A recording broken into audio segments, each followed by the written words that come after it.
Welcome back to Self-Care 101 with Dr. Myra Wilkinson, licensed marriage and family therapist. We are on week 1, day 4.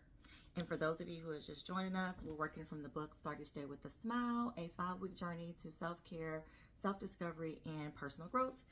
Again, the book is not required. However, a journal is. This is my new journal that I switched back to. And of course, you need a pen or pencil to write with.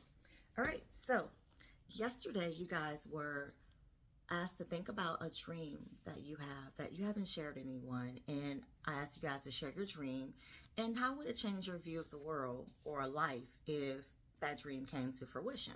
So I hope you guys had fun. You were able to be vulnerable with somebody who is in your support system, and I hope that that reflection gave you time to really think about things that you have not done.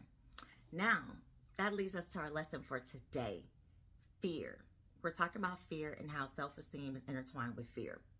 A quote that I wrote is, "Fear is a funny thing. It robs us of a future, keeps us stuck in the past, and makes us hide from the present." It's true, right? So think about your reflection from yesterday. If you have a dream that you haven't really shared with anyone and you kind of haven't stepped into it yet, what's keeping you from doing it?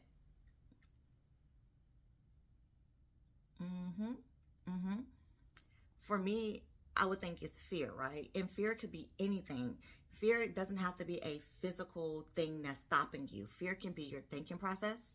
What would others think? I'm not good enough. What if they don't accept me? What if they don't see me? What if they don't think what I'm doing is really good? What if they don't support me? What if I'm not good enough for this? What if I don't make it?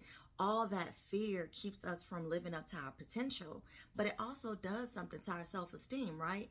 Imagine hearing every time you get excited about something, you hear, that's not gonna work. Do you really think you're qualified for that?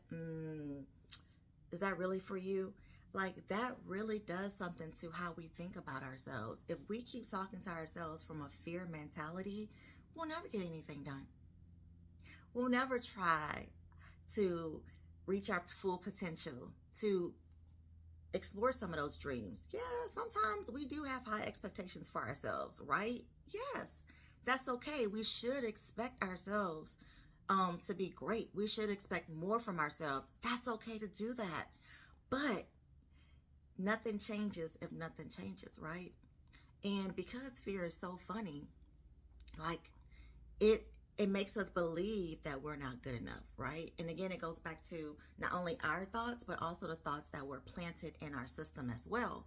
And the thing about fear too is that we can flip it on its side and change the perspective. I always tell my clients, let's look at it from a different perspective. If it was A, B, C, D, would you still look at it the same way? And usually not. So make fear the reason you conquered the day. I was afraid, but I still did it. I didn't know how people were going to perceive me, but I still did it. I know I have the qualifications, and I know if I just put my best foot forward, I can still do it. So we can flip fear on its head and say, not today, right? But it's all about how you look at yourself. Do you believe in yourself? Do you think that you can do it? It doesn't matter who else believes that you can do it. It doesn't matter. If you don't believe that you can do it, then you won't. When you start to believe that you can and start pushing fear aside, more things get done. And it doesn't have to be a gigantic thing. It can be a baby step, right? Send that email that you were thinking about sending.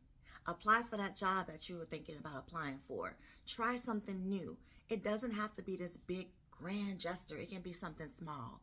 But don't let fear rob us of what we can accomplish.